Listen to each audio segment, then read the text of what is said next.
everybody. Can you hear me? Fantastic. My name is Matt. I am one of the co-owners of the store, and I'm honored to be joined today by Gina Chen. This is actually the second time we've talked, so great to see you again. Yes, great to see you again.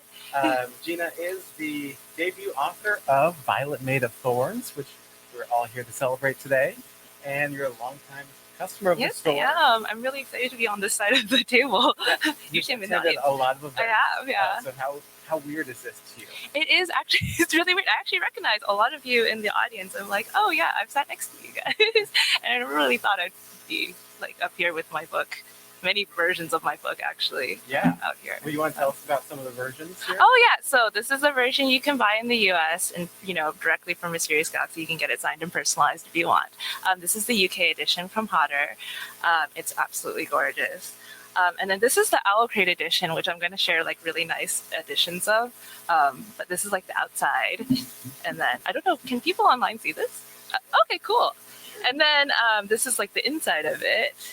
And like I'm pretty sure everyone's like gotten their Owl Crate if you have subscribed. But yes, it's like it's so gorgeous. And I can't wait to like post the full pictures for it. Yeah. It's so fun seeing multiple editions of books. Yeah. Reinterpreted by artists. Yeah, and people are like, oh, like congratulations on your beautiful books, and I'm like, I had nothing to do with the outside of this. They are like just the amazing artists. Oh god, oh my god, I cannot I will post all the names online and like tag them. Oh, but yeah. Don't stress about that. Yeah. You know that you're giving them. Oh yeah. Mm-hmm. So, how did you first come across the store? I'm curious, just because you're like second author this year who has a history with the store. So yeah, who's the first? Liz Fuerza. Oh. And the name of that book is escaping. Yeah, no, The Lost Dreamer. It's a gorgeous book. I think I saw it here. Yeah. No, it's just like I think I came to this store when I started reading again. It was like a little after college. I had someone in college who recommended me this store, and I've always been a lifelong fantasy reader. I couldn't really relate to the contemporary stories that were there when I was growing up. YA wasn't really as big as it was now. You pretty much like, I think the kind of children's literature back then was like for little all ages, and there was like not a YA specific genre, and it definitely was not any concern for any diversity of stories yet there. So I just grew up on a lot of fantasy stories because it like in a fantasy genre, they, even if you're not necessarily like directly represented there, no one expects you to be like a magic wielding warrior in like the Middle Ages or something. Like I can like somewhat relate to that more than like certain contemporary stories, because at least they don't expect me to directly be that like now. So I always loved fantasy. So the fact that there's a whole bookstore here that like dealt with genre and like not only fantasy but like mystery and horror and all that stuff, like I love that kind of escapism. So then I just started coming here when I started reading again, and it's been great because I love talking to booksellers. Yeah. Well, we love talking to you and everyone out there. So how did you transition from that as a reader and you're a computer programmer? Oh yeah. Yeah, so it's really funny because I don't think like anyone who knew me a decade ago, I don't think they would have expected me to become an author. I wouldn't have not expected to become an author. So I went to school for computer science, and before that I did art. But I think I've always been sort of a lifelong creative. I've definitely been a lifelong reader, except for my little pause for school. And then also just a lifelong storyteller, I think, because I often say that I started writing primarily when I started writing fan fiction in college. But honestly, if you go all the way back, when I was like 7, I was making comics for Neopets and Pokemon, right? So like, I mean, like, it was always there. Like, I was like, oh, in retrospect, yeah, okay, I can see how that like arrived here. It was just because I didn't like writing for a very long time because I was always writing essays, and that format was like not really great for me. But then I started writing fiction, and I'm like, I just kept trying to tell stories. I tried to write a webcomic when I was in high school, and then no one tried to like I was trying to get people interested, and then no one was interested. And I'm like, okay, fine. But I kept having these ideas, and I'm like, well, at some point I just started writing them out. because I guess once it like lives in you long enough, like it comes out somehow. And then the best part is that people started responding to the stories I was writing online. That's pretty much what kept me writing. The fact that people cared about my writing, and like I just never expected it to matter so much to people. And then it was really fun responding back. Like just that interaction is really precious. I think you can write for a lot of reasons. A lot of people say like write for yourself, but I think it's also okay to like write for that interaction as well. And I wrote for both. And like that's definitely why I'm here today. Yeah. So how dark were your Neopet stories? I think I wrote about asparagus. I don't remember why asparagus was really important in Neopets, but like they were really obsessed with it at some point. I don't know. Yeah. Don't remember that. That's okay. That's my generation. I mean, it's probably also like. Oh, it's my generation. Oh, is it? Well, I was deeply obsessed with it, unfortunately. What, if I can ask, what did you write fan fiction for? Oh, I wrote for like across like a lot of fandoms, I think. So yeah, actually, like if you start from the beginning, it'd be like Neopets and Pokemon. I think I dabbled in Lost fanfiction very briefly. I don't remember that. While the show was going on. While the show was going on, because I had no idea. Like, I mean, everyone was basically writing fan fiction based on like the theories that were coming out. No one had no idea what was going on. I wrote Harry Potter for a long time, and that's where most people know me from. And then I also wrote some Fire Emblem fan fiction, which actually at the con some people caught me. They were like, "Oh, I read your Fire Emblem fan fiction," and I'm like, "Oh, thank you, thank you for coming out to see me now." So yeah, that was great. Very cool. Yeah. That's diverse. Yeah. Fandom. Yeah. Let's see. More specifically, like, what was the genesis for this novel? I think so. I say that I've always been writing stories about girls like Violet. So I think this was just a very natural first novel for me to write. I've always wanted to write girls who were kind of difficult, who were ambitious, but maybe also not in ways that were like prettily ambitious. They were not maybe cool, or they made mistakes that were kind of obvious because they were led by I don't know, just impulses that aren't great. Like sometimes they're just like just because they're like emotional doesn't mean it's like a bad thing. It's like, I think it's a real thing. Like we all get emotional, right? And then I think it's like good to reflect that reality of stuff. And it's all, sometimes we want to do bad things just because, well, we want to do the bad thing, even like it feels nice to be petty and rude sometimes. That's why people are petty and rude, right? So I wanted to like reflect all of that, even if it's not pretty on the characters. And there's consequences of that, and that happens too. But I wanted to show that we can I wanted to show that ugliness, and also show that they can be heroes while holding those qualities. They don't have to be perfect all the time. So your character Violet gets characterized as morally gray, anti-hero. Do you subscribe to those descriptions, or how do you view the Yeah, so it's really interesting because I think like a lot of people come with different expectations to those labels. Like a lot of people call this book enemies to lovers, and I don't even touch that label at all because everyone it's like you have to be like literally trying to kill each other to be enemies to lovers. And like some people say they are literally trying to kill each other, and some people are like they're not enemies to lovers at all. And I'm like, I'm just gonna leave that guys, up to you. But for Violet, it's very interesting because a lot of people have different definitions of what an anti-heroine is. I feel like right now it's very different than what it used to be like maybe 12 years ago, because I came to the term from like anti-hero, and when I think of anti-hero, I think of actually like originally like Batman is what I always go to because he is a hero. I think we all consider Batman like on the superhero, like the hero side of superheroes, but his issue is that he doesn't always have like faith in the world that he's trying to. Well, that he sometimes tries to save, but he has to be kind of like coerced into it. And he sometimes uses tactics that aren't like great to try to protect the world.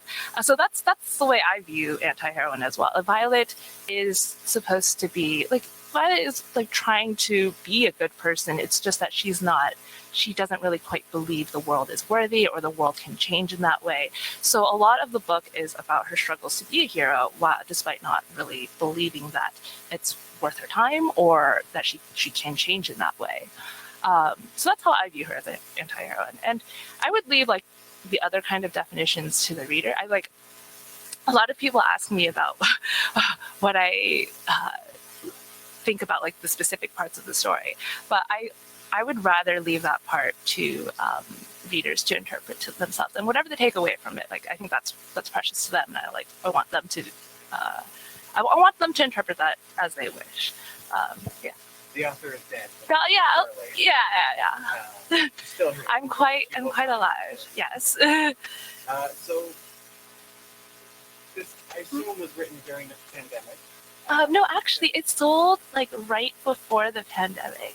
I wrote it like to the lead up to it. Oh. Yeah. So I know the publishing, publishing schedules. Like, if you don't know, it's like it takes a year and a half to like kind of get from selling the completed manuscript to the book itself. So yeah. So never mind. No, yeah. Not a question. Now you know if you didn't know that. As you did not. Well, as you were drafting this, were there characters that became more important or diminished over time as you revised?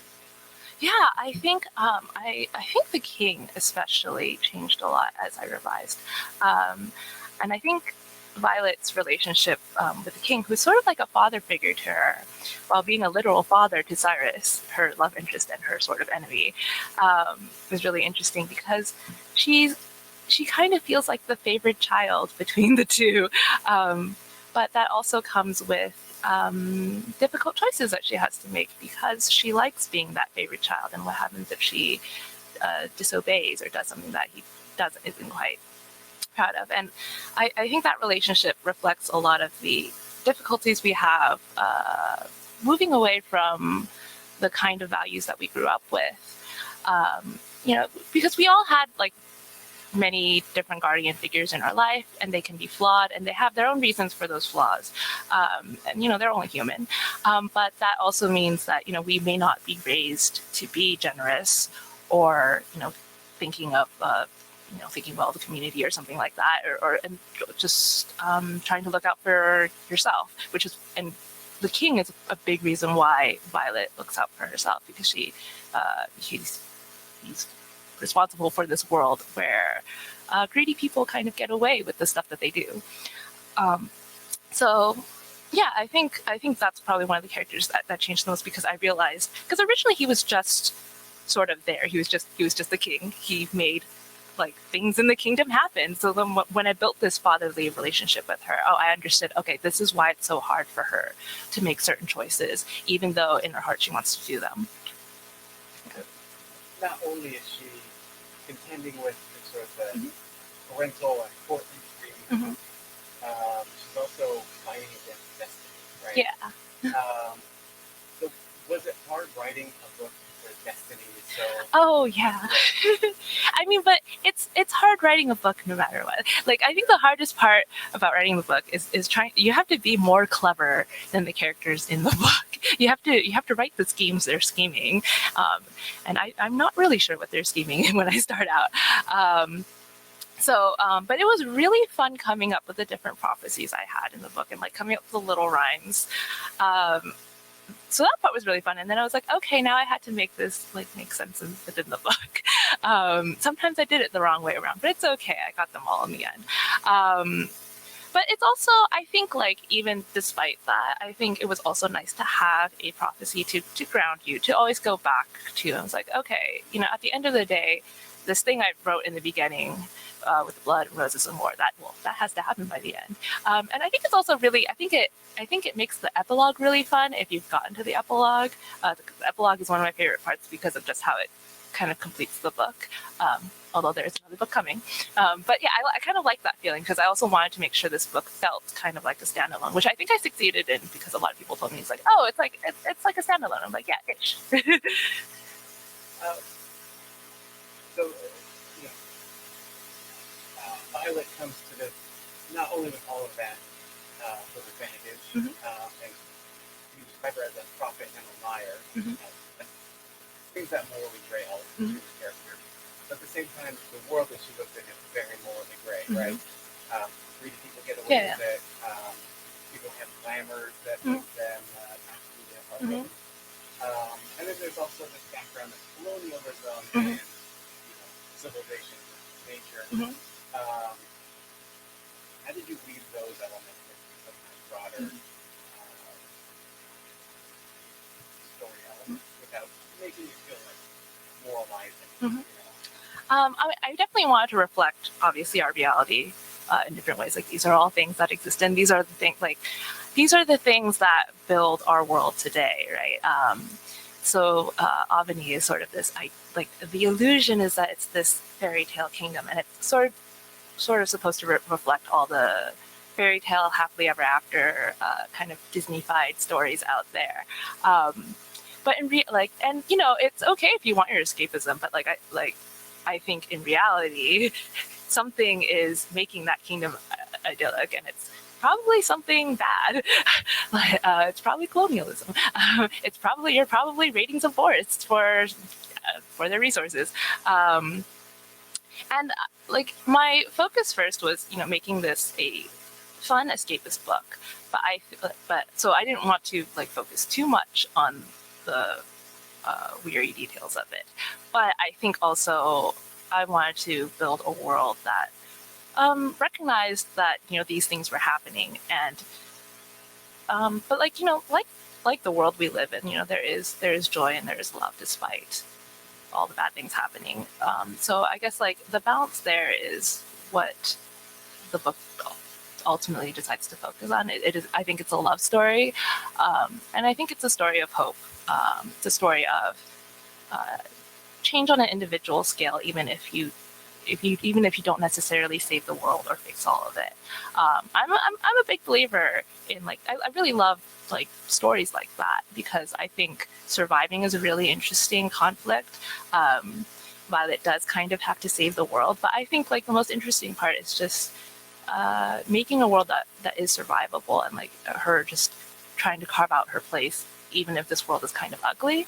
I think I was going to go somewhere, but then I forgot where I was going to go. So just move on. You ended up in a good place. Okay. So, you talk about the Disney-fied elements of this kingdom. That comes with its own Prince Charming, right? Yes. Yeah, Sirens. And there was a scene that I laughed at pretty hard. Created a game. Oh, he's chased? Yes. And whoever gets the flower gets a dance with him, and it turns out as poorly as you would think. Yeah. It's sort of mania. Yes, a little bit of me. I think if you've seen Ella Enchanted, there's a little sequence where he gets chased down, and I'm I don't know. I just think that's funny. So I kept that, and it was very interesting. It was funny. And what is your relationship to Prince Charming like? Grow up loving Cinderella. Disney characters like that. I haven't been asked this question, so I don't know. No. Now I need to think about it. I don't know if so. It's very interesting when you grow up with Disney fairy tales. The Little Mermaid is from the '80s, and I'm not sure if childhood me in the 2000s was into Prince Eric and his little slightly Elvis hair or whatever it was going on, and I'm I don't know. I don't know if I was ever directly interested in these princes. You know what? Yes. Prince Eric is a creep, so it's fine. Oh, okay. All right. Thank you for the warning. He picked up a girl off the beach. I see. Well, I don't know. Maybe it was love at first sight. It happens. I mean, I know it happens to some people that. In this book, anyways. Anyway, what was I gonna say? Oh no, definitely the thing that always appealed to me were the witches in the books, obviously. So I guess that is that is pretty much as anti-Prince as you get. So maybe I have always in my life. So pro witch. Ambivalent towards. I'm ambivalent toward princes, but ultimately, when you find a good one, it's you hate to fall in love with them, but sometimes you kind of do. So maybe that is my relationship to princes. But I always wanted to be the witch in like the cottage. That's why I loved like the Tiffany Aching books. I loved like, I don't remember the name of it now, but I feel like some Diana Wynne Jones books were also witch and cottage books, sort of things. But yes. Was there a trope that you enjoyed playing with or deconstructing the most when you wrote this? Oh, a specific one? I don't know. When I think, well, just the way the story works in my brain, it's like it's all woven together. So I feel like the whole book, like all together, like just overturning the romance arc was very fun for me. I don't know if it's like I guess like the main conceit of the book is that Violet is not the heroine you would expect for a fairy tale. So that is in itself. And she doesn't want the happily ever after. She doesn't want the prince. But I made her the main character anyway. And I think like that's the compelling part of it for me. Right? She doesn't want any of the things she's being told that she should want. And what is she going to do about it? Like it should be a good thing that she wants these things, right? But she's like, but that's not me. But I don't want these things. It's like, is there something wrong with me because of that? And I think like ultimately the happily ever after that like she will find, I think that will also what do you call it, overturn some tropes. Yeah. Answer this as you wish, because there's another book to come. Yes. And you are not what you write. Yes. But between prophecy and free will, it's Uh-huh. a very important part of the novel. Mm-hmm. Go through the world. You believe in faith, or you know, find free will, and you can enter what Jacob says, defy destiny. I always think you can defy destiny for a price. I think there's always a price. But that's because I'm really stubborn, which is probably also why Violet is really stubborn. But I mean, I always say that like I'm a little like Violet in what I think like no one can tell me what to do. But ultimately, you know, I am constrained by the world I live in. Yeah. But the thing is, I think it's like the more people tell you what you what you are or what you have to do, like the less you want to do it. And I don't know. I think it's very situational. I think like you are ultimately bound by like your situation, and when you make those choices, you know what's coming for you, but you're gonna have to. But you know, sometimes you make that choice anyway, and you never regret it. You know. I think that's the thing about fate. Like you know what's coming for you, and you'll make the choice, and you don't regret it. So yeah. Someone from the audience is like, I can tell you your fate right now. Would you do them and take them? I'll listen to them because I want to know what they say. Yeah. But if you were fortunate to know that, oh, by the way, I have fortunes for people here. Yeah, so I want to show. Uno reverse. Yes. What kind of research did you have to do for this?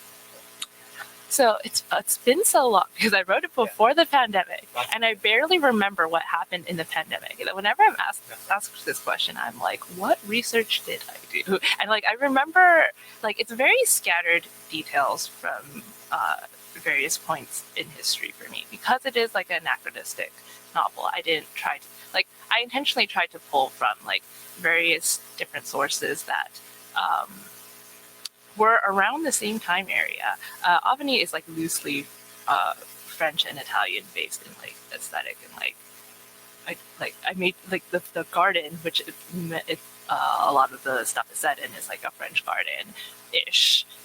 French gardens are insane if you've like ever been in one. It's not quite that big.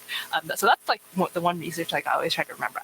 I always have to think about what animals would go like. So I actually have like think a lot about the environment of the continent. I'm like, does can this forest exist in the center of the continent if there's like a watershed like across this mountain or something like that? Like those are the kind of details I think about. I'm like, will an animal survive in like the climate of these hills or something like that? I'm like, are there lions? So those are actually like the weird details that I end up researching. I don't remember any like deep research into one specific topic, but stuff like that. There's nothing you Google that you're like, the FBI might want to talk to me. Well, there is a wiki page on lampshades made by human skin, so you can put a note down on that. Yes.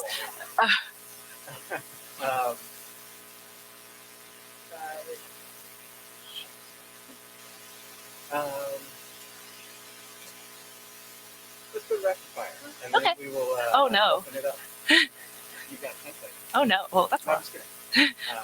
Time to be Doug and go. Are you a father or a parent? Oh God, no. Like both? It depends.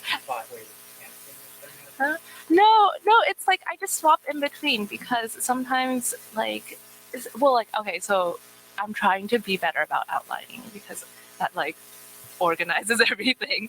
But like for most of my life, I was like a pantser because I didn't think I was going to be writing books, and I'd be like, okay, I can just, no one's going to read this. Okay, a lot of people actually ended up reading it, but then I was like, okay, I can just write this. But I'm trying to be a plotter. It's going all right. You can be a plotter if you want to be. Did the people who recognize you from your Fire Emblem fanfiction get mad at you for not finishing it or something? No, did I finish all my? I think I finished all my fan fiction. I was like really like my writerly tip to any writers out there is to like finish your stories, because writing the end of your stories is not like writing the beginning of the stories, and you're not going to figure out what's wrong with the beginning of the story if you don't write the ending of the story. Like even if you think it's going to be terrible, you have to do it. That is my one tip to everyone. Good advice. Yes. Especially if you're doing fan fiction. Yes, and I hate okay, so like the thing that got me into writing fan fiction partially was because all the fics I was reading were not finished. So I was like, well, what do I do with all this energy? Oh, I'm going to write my own and I'm going to finish it, and I did, and it took me years, but I did it. I can hear the wounding in your voice. Well, I'm so sorry. No, it's okay. No, everyone knows this feeling. I mean, I'm also very sorry to everyone who waited like 2 years for the last 2 chapters. I'm so sorry about that still. We got there in the end. Do you have a ritual or anything you do that gets you into writing? I think like I do little things for like bursts of inspiration. Stuff like making a playlist, or like just looking up aesthetic pictures is always fun. But I don't have like a specific ritual yet. Do you have a favorite sci-fi?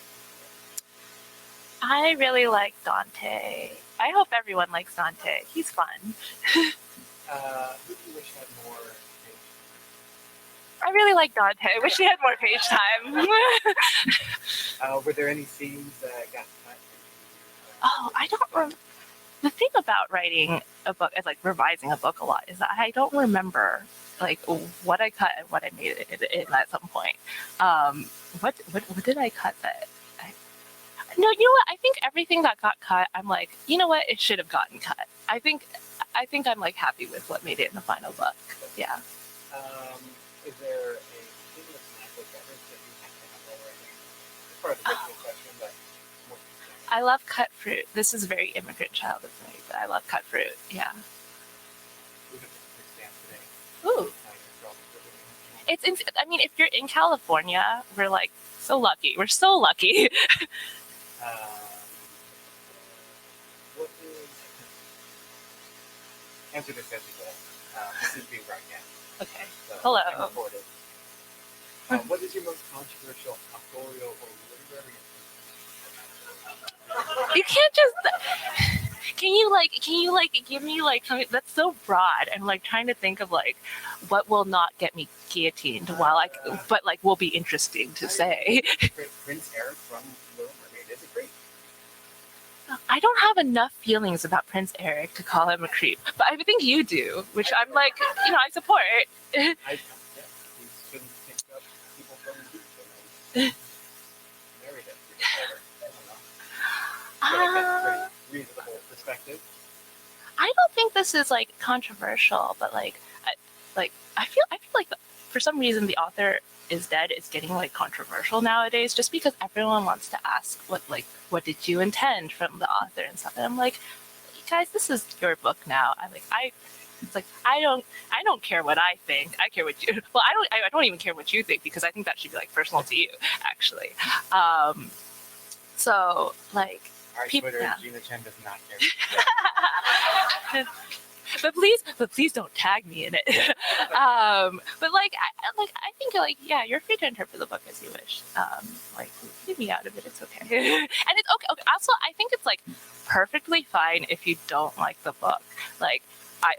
There are many books that I think even my friends enjoy that I don't like or something like that, and that's okay, because this is like life is short, and then also this is like.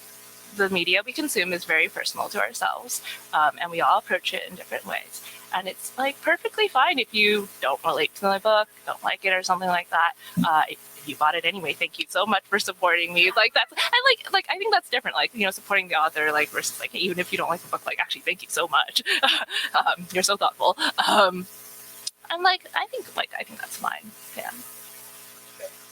What was the first book you ever loved? Oh God. Now I have to think back. I have to think back to my Neopets, Pokemon era. When I was younger, I was obsessed with the Magic Treehouse series. That's still around now? Yeah. I mean, just getting to travel to all those different places. I think that's the fun part when you're reading as a kid, right? All that stuff is new. You're like, Pompeii, what is that? Well, time to find out. I feel like all my vivid memories of these various historical events come from it started from Magic Treehouse or something like that. Yeah. Between that and the Magic School Bus. Oh yeah, I love Magic School Bus. Science rules. Yeah. If you wanted someone to get to know you better, what book would you recommend they read? Okay, so I think you should read Zen Cho's Sorcerer to the Crown. I should probably reread Zen Cho's Sorcerer to the Crown, because I love books, but I also forget about them once you're 2 months out, 2 months after I read them. But it's gorgeous. It's a gorgeous book, and it's set in Regency, Georgian England, somewhere around that time. And then it is about a witch who actually I should probably. It's just very charming. I was I don't remember the exact conflict that happened, but it is very charming. And the heroine is very spunky, and you can't tell her what to do. So I love that about her. And then it has this very wry humor to it that all Zen Cho's stories I think have. I love her short stories. I love she has many stories out now. I love Blackwater Sister. Also has that. Has her kind of flavor of humor. Also love that. So. This is a novella that came out 2 years ago. Yes. Never remember it's a very long something moon. Was it no? Does anyone remember it? Order. Yes. Order that one. Yeah, I always mess up, but has a great, strong hero. Yes. And, funny. Yes. It sounds like. Yeah. I also love this short story that is about a dragon. I do not know the name of it, but I think it's on Tor somewhere. Sure. Please go find that. It's got the vibe. Yes. But everything Zen Cho writes, I love. Yes. Well, that's all I have. Oh. For right now, but that's because I want to open up to both our online audience and to the audience that we have here, who know how much Gina cares about your opinion. So please, from online, let's start with me. Was there any element in the world Was there any element when you were writing that changed your approach to the story? I don't think so, but that's just, I think this book was a little unique in that I had a lot of time to rewrite the story and figure out what a what a story looked like for the first time, because it's very different from writing fan fiction. So I had to figure that all out, but it's okay because I had years to do it. So I revised it a lot. So I can't think of like one direct element. That's probably just because this book was like revised in a very strange way, where I just like wrote the story and started like shuffling complete like chunks of it around. And when you revise enough, the story doesn't look like a story in my brain anymore. It just feels like random events, like they're like some amorphous like jelly blob, and I don't remember what I included in it anymore, but like hopefully this makes sense. I don't know if it makes sense. I send it to one of my friends and then they tell me if it makes sense. So that's how I know. And then like I'll figure it out like 5 months later. I'll reread and I'll be like, actually that did make sense. Thank you. Gotta have to fix it. Yeah, pretty much. It was pushing you back. Yeah. Yeah.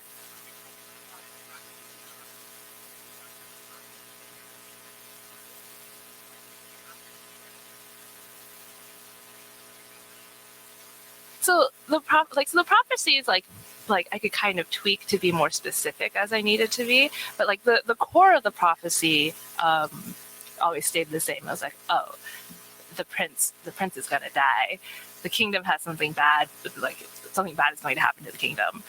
So like I could write along those lines just fine. And then if I needed to tweak, like add specific details, I could just add them in or out as I needed to. So it's like I was very flexible with the process. For online, the question was, how do you enhance and prophesize at the same time? Yes. And from online.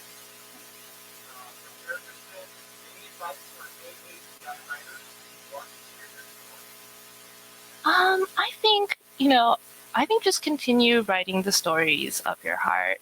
I think the best stories, are the ones that like you deeply want to see on page and in a book. Like I think when you have something to say, like it shows on the page, and so you should I think you should, if you're still in the process of writing it, you should narrow down on what you really want to say. I think the thing is, like, a book is like a huge endeavor. There's a lot of stuff happening. You're thinking about like characters and plot and all that stuff, and then you have to think about, oh, what am I actually in my heart trying to say with this whole book?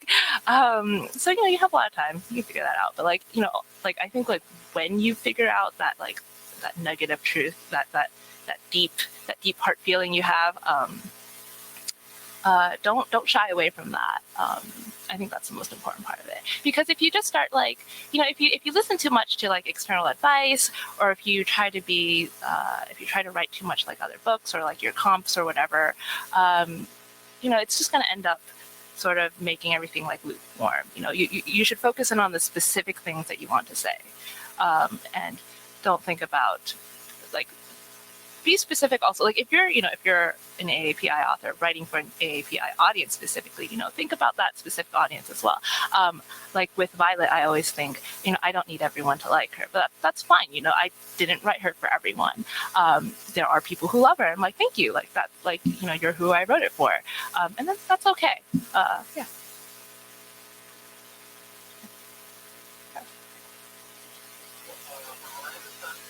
Oh.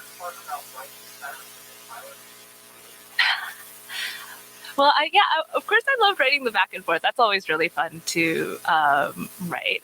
I think that they think they know each other very well, and sometimes they do, and sometimes they don't. And I think writing that kind of dynamic is really fun because it's like the other person doesn't really know, like can't really see themselves that clearly, or can't see themselves the way the other person sees them. And I think that and Violet is quite dense when it comes to feelings and other people's feelings. So that is it obvious to the reader some certain things that are going on? Like maybe that's intentional. And I think like if you're frustrated with her because of that, you probably should be frustrated, but I think that's fun. I think that's funny. I think there are things that are obvious to the readers that is not obvious to Violet at all. Did you practice any of the dialogue with someone, like between the back and forth between them? I feel like not with someone, but with yourself. I do sometimes do it by myself.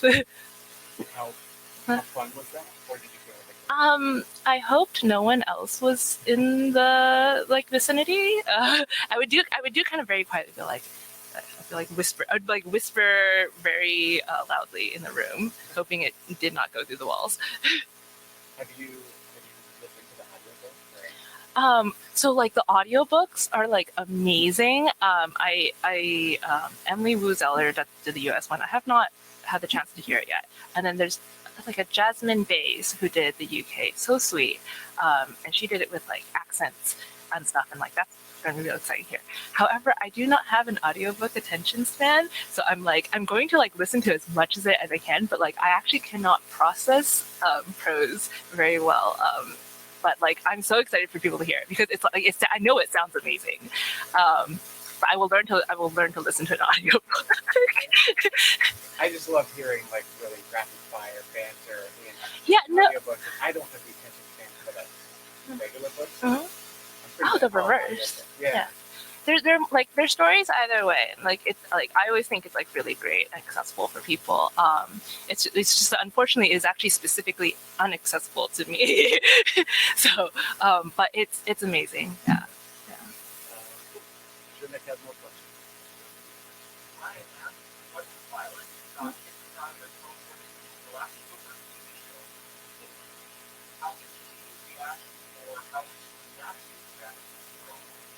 What was the last thing I watched?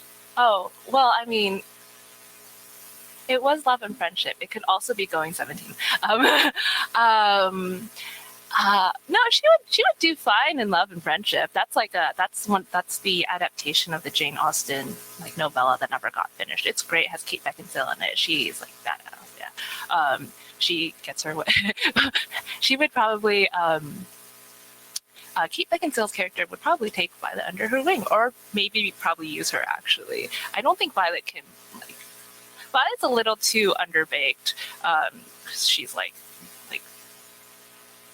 she's 18, and Kate Beckinsale is a well-traveled woman. So unfortunately, she may become a victim of Kate Beckinsale's character instead. There's your controversial literary opinion. It's Kate Beckinsale is a well-traveled woman. She is a well-traveled. There you go. What was the name of her character? Lady Susan. There you go. See, I have already forgotten everything, and I watched it 2 days ago. It's okay. It's a season. Yeah. Any more questions from here, from online? No. For good reason. What's a sample of something on your playlist? You're not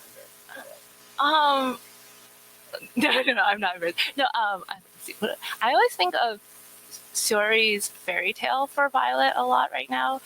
It's in the name, but it's also just a really pretty song.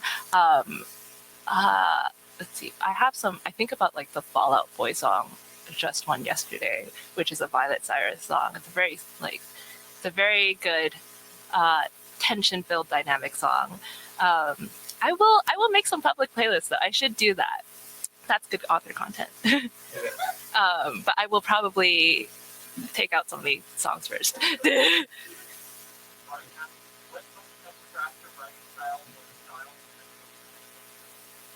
I did not really. I've not fully consumed a writing craft book, but I like to open. Was it Jeff Vandermeer's Wonder book? I think it's called Wonder Book. It's very fun to just flip through. There's a bunch of graphics and stuff, and I think it's nice to for me I don't read from end to end or anything like that, but I think it's a good pick me up when you're just living in the headspace of other writers. It's always fun to be oh yeah, I didn't think I could think that way about the story. Jeff Vandermeer is also a good follow on Twitter if you're concerned about the environment. Yes. In general, because he's all about the wilderness content. Yeah. More questions from online.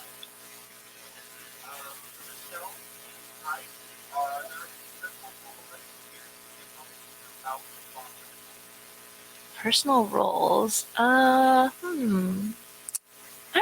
think it would just be to remember what the point of everything I'm adding is. That's why I don't actually have a lot of like spare extra scenes, because every time I start a scene, there's probably a reason I'm doing it, and I try to make sure it has a purpose. When I generally the scenes in a book have to do like a lot of work. Each scene has to do like a lot of work. It probably has multiple things that you have to. It has to introduce a character. It has to move along this conflict. It has to move along this other like relationship. So a lot of times I only focus on one of those goals, and then like I start merging other things in afterwards. But that's also why I revise a lot, because I don't see that picture yet about how it all moves together. I like write the individual parts and then kind of merge it together. Question from the audience.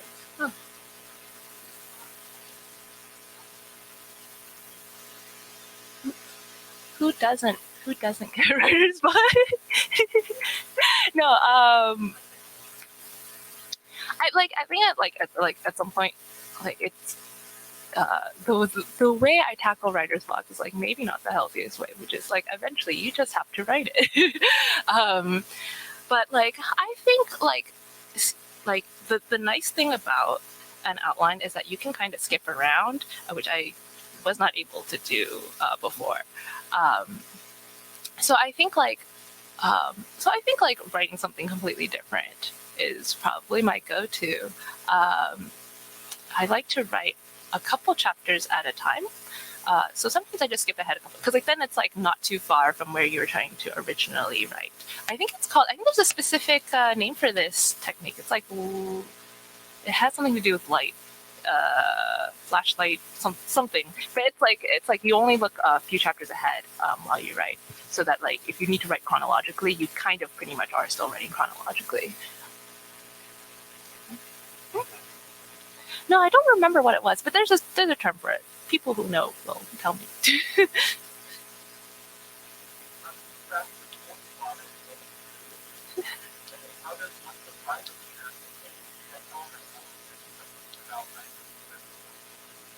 And explain the last year. Okay, so how did I do this? I asked the two people in the audience sitting over there how to do it, which is one of them has a book coming out in March. I'm going to advertise. Zeba has a book, Midnight Strikes, coming March 2023. You can pre-order it now. You can request an arc of it. That one has a lot of delicious court politics in there. It is a Cinderella time loop story. Sorry, Cinderella time loop. It's a Cinderella time loop story. Can we just pause to talk about that? It's like there's explosion. Like it's not a spoiler that there's an explosion. It happens in the first chapter, and it will happen again and again and again because of the time loop. Yeah. And then she has to figure out how to stop it. But mostly she just doesn't really want to be at this ball anymore. It is miserable. Just social but it's fun. Social interaction. Yes. But like the thing is, we're not at the ball. We just have to watch her go through it. I'm not saying your book sounds miserable. I just meant the scenario sounds like it's very compelling. Yeah. Oh God. So yes, so like honestly, it was like a lot of help from my friends who helped do that part for help like figure out like the intricacies of that, and I would ask them questions. I was like, does this make sense?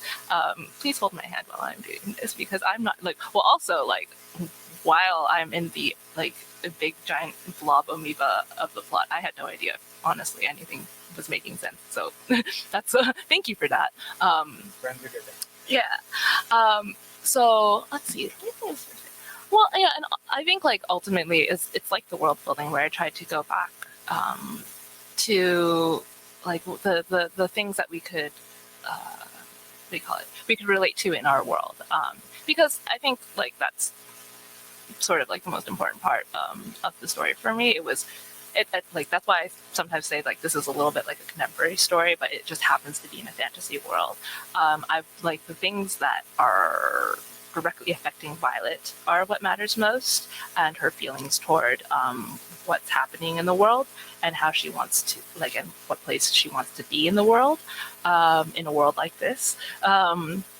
So I think it's like so I asked for my friends, asked my friends for help for the details, but ultimately everything like went back to, oh, how does Violet feel about this, and like, you know, what like the choices she's going to make, like why is she going to make these choices, and like what consequences is she going to is she accepting because she's making those choices. Yeah.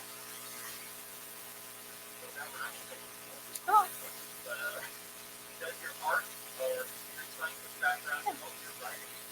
You know, I really hope like one day I get to sort of like dig back into the computer science stuff in some sort of like writing. Although even though I think I'll always be writing fantasy, like the thing that like I feel like a lot of people don't realize, I personally think computer science is a very creative, like just a very creative coding. Well, specific computer science is like encompasses a lot of things, but coding is a very creative thing, because I think like you're building stuff with code, and I think for that reason, it's like I've always been creative. Like I'm like used to thinking in a certain way.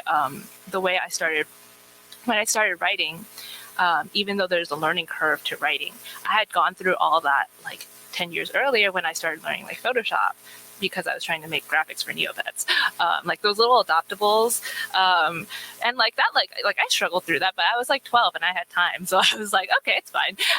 But like, so I approached it in the same way. I was like, it's okay if it takes a while.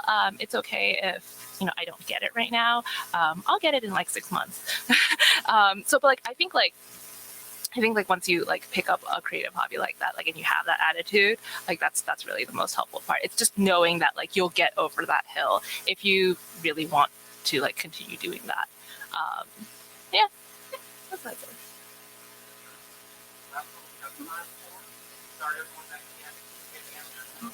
Ask me online. Just tag me or something. Oh God. What am I currently reading? Well, I'm trying to get through like all the movies that I have not been watching. Like I still need to watch like Everything Everywhere at once. But it finally came to like online, which I was waiting for. I will hopefully watch that very soon, because I keep seeing like references to it, and I'm like, no, I have to look away, and I'm like, but I really want to understand the reference. What did I just finished Siren Queen not too long ago, which is like amazing. I think it is a book you need to like go in, like you need to go in blind, because like the world unfolds in such a specific way, and I had no idea it was going to unfold that way. It's like super cool. And I just bought 2 books today. It should be The Light from Uncommon Stars. There are many books with like lights and stars in the title. I'm like, okay, by Rika Aoki, and that just came out paperback, and I'm really excited because that one's like based in like San Gabriel Valley, so it's like very like local if you're in Southern California. And then the other book I bought is like The Witchery by S. Isabel. That one's really cute, like about a coven of girls, and well, I can't wait to find out what happens. Yeah, and the really cool thing is that the Witchery author is also is another author from the Foreshadow YA anthology, which is where I got my start in publishing. Actually, technically, it was like the first story I got published as a short story in the Foreshadow anthology. So a bunch of us are getting published for the first time this year, like in the debut novel form. So that's really exciting for all of us. Yeah. Cool. Yeah. So that is the end of our questions. I don't know what time it is. I lied. I have 2 more questions. Oh, yeah. Where can all these fine people send you their questions that didn't get answered? Oh, yes. So my social media is just at actual Gina. Yes, it's just actual Gina. I think that's also my website is also actualgina.com. Correct me if I'm okay, cool. That is correct. I'm like, I have your file here. All right. I think if you Google my name now, you will simply find me. So that's great. Love to have a search engine. Yeah, but you can find me there. Tag me.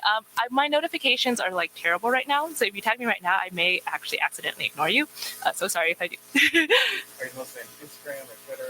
Yeah, I'm on Instagram and Twitter. Yeah, if you tag me, I will see you soon. Actual Gina. Don't be fooled by any Yeah. of those. Yeah, not the fake Gina. There are. Oh, someone did tag a different Gina Chen today. I am aware there are multiple Gina Chens in like the book sphere. Not directly an author, I believe, but there's also like a professor or someone else too. Anyway, I am the actual Gina. Okay, so. And then lastly, what are you working on? Just has a follow-up. Oh yes, it has. I'm working on book 2. Gotta get that done. And then I'm, hopefully, like I have so many like other fantasy stories that I would love to share. They're all in different worlds. They're all like I don't really stick to. I guess like specific. Like I don't like. I love fairy tales, but also I'm like not committed to always like writing fairy tale stories. I just love building different weird fantasy worlds. So yeah, hopefully I get to share those stories one day too. Well, I just want to thank you again, Gina, No, for thank you for having me. talking with everyone, and thank you to everyone online who Yes, showed up. And thank you for. I don't see it. Unfortunately, like I really missed like. Yeah, usually I'm just watching online, right? So I missed the stream of comments, and I cannot see the stream of comments. But thank you, everyone. Oh yes, okay, excellent. It'll be there forever. Okay. Oh, okay. Be careful what you write online, guys. All right. Or say, I'm like, I don't care about your opinions. Kev Beckinsale is what, A well-traveled one. That'll be on her. I think she would. I don't know. She wouldn't mind the comment. She knows I mean it in like the best way. Your friend, Kate Beckinsale. Yeah, my friend Kate Beckinsale. Yeah. Thank you so much to our audience who also. Yes, thank you. And with that, we will. Yeah. Unless there's anything else I need to do. No. All right. Thank you.